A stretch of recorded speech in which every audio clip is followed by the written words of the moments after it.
హైదరాబాదు నగరం అనువైన ప్రాంతము, ఏం కొనాలన్నా ఏం తీసుకెళ్లాలన్నా. అందుకోసమని regional ring road, Hyderabad outer ring road మధ్యలో ఒక 10 to 15 శాటిలైట్ టౌన్షిప్స్ డెవలప్ చేయాలి. పెద్ద ఎత్తున ఇన్ఫ్రాస్ట్రక్చర్ రంగాన్ని ప్రోత్సహించాలనేది మా ప్రభుత్వం యొక్క విధానము.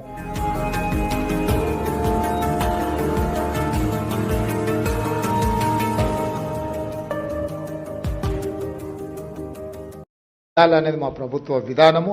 2050 మెగా మాస్టర్ ప్లాన్ తెలంగాణకు ఆలోచన చేస్తున్నాము.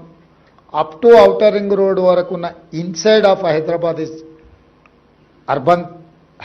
Urban Telangana. Outer ring road to regional ring road వరకు ఉండే ఆ మధ్యలో ఉండే ప్రాంతం peri urban Telangana. Regional ring road to Telangana borders వరకు రూరల్ తెలంగాణ.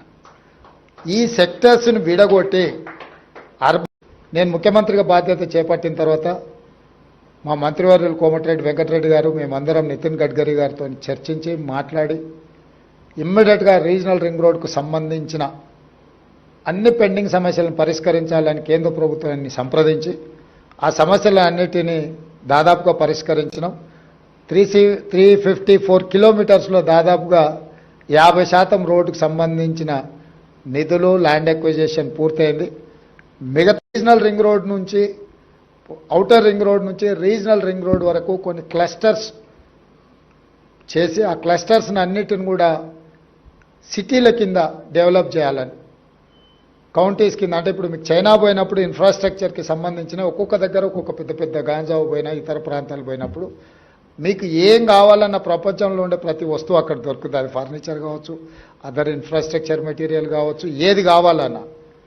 సో చైనాలో వాళ్ళు చేయండి, మిగతా సగభాగం కూడా in principle they have agreed to sanction that remaining part.